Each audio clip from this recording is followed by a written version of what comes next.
How you doing? Welcome to another episode of Azigos, and I'm your host, KT. And I hope everybody had a good week last week. Maybe I'll say a mediocre week or average week, because if you know, like I know, if you in the trucking industry, all weeks during this present age are not great or exceptional, unless you got like a contract. But I will say, when looking at the statistics and the data, I recognize that 14% of the stop or the spot rates or the spot loads, y'all seem to rejected it in the last couple of weeks, and that's the highest it's been in a long time. So 14% of y'all rejected spot freight last week and said that the payout wasn't good enough. And while I would like for it to be higher, I will salute to the fellow small truckers. Y'all starting to pay attention. And see, that's the thing. Telling a lot of knowledge and having a lot of information, it means nothing if it's just information. If you just giving information, telling about the trucking industry without a call to action or without a solution to make it better, then it really doesn't matter. And see, that's why I do these podcasts or do these posts, because really, in all actuality, man, it's not necessarily a revenue thing. It's a situation where I know that if I make it and I make it by myself, that just make me a target. But if all my fellow small trucking companies, if they make it and we all come up together, now we doing something. And it's just a better time overall when everybody is being fruitful and being in abundance. And so, yeah, I just wanted to speak on 14% spot freight got rejected, and that's a slight movement in the right direction. Of course, these conversations are really trying to garner the attention. Well, maybe I could introduce you to tools and different applications that will create leverage for myself and yourself as well, hopefully.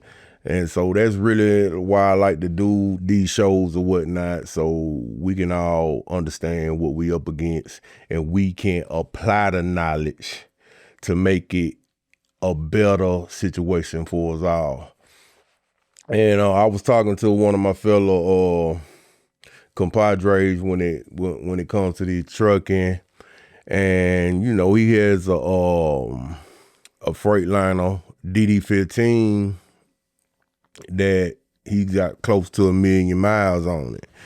And he was talking about, he was trying to decide if he was going to get another truck, or he was hopefully that he can get to like 1.2, and he was thinking about doing a rebuild or getting another used truck. And after I listened to him give me the whole layout, and it's not the rag on him, but it just to point out the state and conditioning and the programming of today's small trucking company.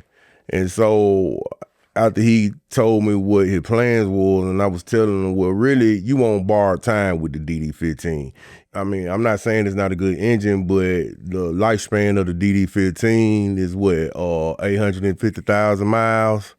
If you get there, anything over that is really a plus. But I said, that's not the real problem. Now, I told him, if you do the research, you'll know that 1 out of 3 rebuilds on the DD15, 1 out of 3 seems to make it, and actually you paying for what you get. So that means 2 out of the 3, the rebuild, you really just wasting money on the DD15. The DD15 engine was designed for the comeback. yes, for you to buy another truck. It really wasn't designed like the old engines, the Cummins and the 20 series, where you can rebuild them and get you another 1,000,000 miles out of them. Money and a lot of business models companies now, they have took on the business model of like the cell phone companies or the computer companies. They only want their product to have a certain amount of shelf life, and they want it to be like a circular economy where you constantly have to go into debt to buy something, a new product, and you never really own anything. And so that's one aspect of it. But in all honesty, let's look at it when we look at other businesses, man. When you a new person in the business, and this gentleman, he has been he been in the trucking industry forever, but I think he been running his trucking business for like the last 5 or 6 years. And so when you look at other business models, when you new in business, of course, it's an expectation to buy used equipment, because startup and overhead on starting up a company is very high, and you're supposed to have the mindset that you don't really get over into the green to after probably about 3 to 5 years in business, and then you can really take off. But unfortunately, when it comes to the trucking industry, a lot of my fellow peers and truck drivers, they don't think that they supposed to expand and their business get more stable. In all actuality, big driver, man, if you start a trucking company and you buy a used truck, that is supposed to be the first and only time that you buy used equipment. You shouldn't be going in to your next cycle if you've been in the business 5 years and you found a way to survive and you got to buy another used truck, or you got to buy a rebuilt engine, or you got to do an end frame on your engine. That in itself is kind of asinine, because really you should be bringing in enough money and building enough liquidity, establishing enough credit to where, just like any other company that don't establish itself, you ought to be in a position to buy new equipment. If you on your next cycle or upgrading your equipment on your company, and you don't have your business established for a long amount of time, you ought to be buying new equipment. You got to look at it, man. Yo, you having apprehension and anxiety on buying a new truck, because a new truck, we know it's going to be in the 6 figures, but the rates and the money that you're able to build off of is not putting you in a position where you feel comfortably enough of buying a new truck. And see, that inlines the problem in itself, because you shouldn't be running a business just to survive. If you just want to survive and pay bills, man, you might well work for a company. And I'm going to keep beating that into the wall and beating that to your ear, into y'all ears, until y'all understand it, man. Because I be listening and looking at the data, man. We talking about, well, we up to $3 a mile or $4 a mile, and that's pretty good. No, it's not. No, it's not. That is not enough revenue for you to sustain and thrive if you trying to continue the momentum to build up your company, man. You're not putting away enough liquid for you to have long-term success. So we got to I'm telling you, we need to get out of this mindset of just taking the crumbs. And the only way we gonna change that is leverage. And so that's why in the beginning of this video, I talk about the spot freight, drivers rejecting the loads or whatever, and the negotiations starting to lean more in our favor. And I know it got to be some truth behind that, because I guess I'm receiving email blasts from different brokers. I'm getting email blasts of a list of loads from brokers I ain't really did a load for or even solicited to them or checked them in over a year. So I know capacity got to be down, and I know those who are still in the game, they must be more selective in what freight they're going to run. Gentlemen and ladies, we have the power. We have, but it's unperceived power, because we keep thinking of ourselves as one individual or whatever. We got our own thing. We so narrow-minded and thinking about surviving, staying hungry. See, I read a quote the other day. They say, if you keep a man hungry, he can never think about liberating himself. If you keep him hungry and desperate, he won't have enough time or space for stillness for him to think about being a conqueror, man. And that's really what the truck industry is. When you're trying to run your small company, you're so hungry you can't really begin to see how you will be able to turn the tides.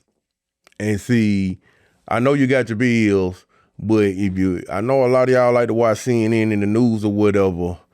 I mean, this is the perfect time to, if you're trying to increase your circumstances, this is the perfect time to renege on your bills or your credit, because it's going to have to be a lot of forgiveness through the credit industry, because everybody's in debt. So you can't hold everybody to the fire because they're not paying their bills on the time or in the timely manner right now, because the whole country, whether you in trucking or not, is in debt. So this is the perfect time to live, scheme, and make the trucking industry respect your mind and not just take any load. This is the perfect time to do it.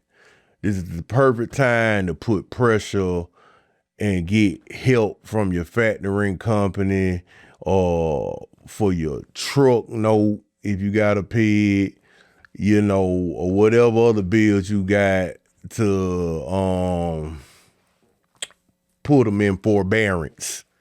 Yeah, that's the word. I like that word. Put it in forbearance as you reject these low-paying loads, man.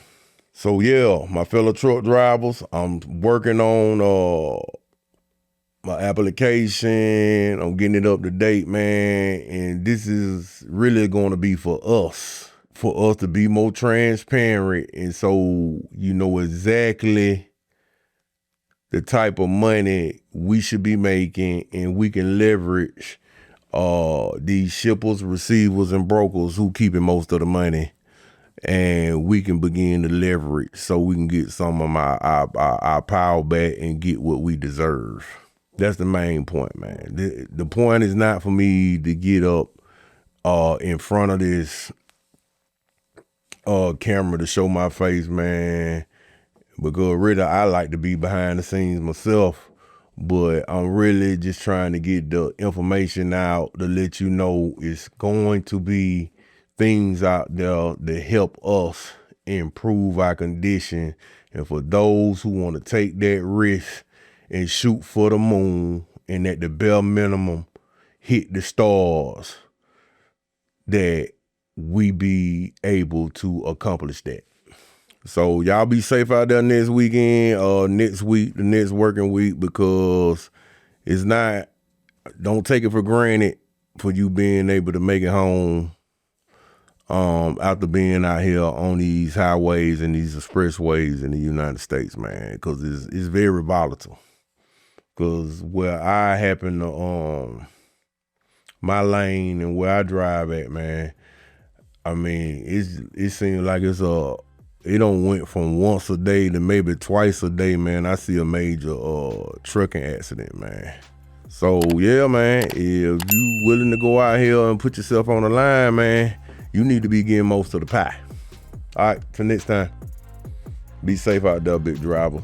Remember, my motto, big trucks, big profits.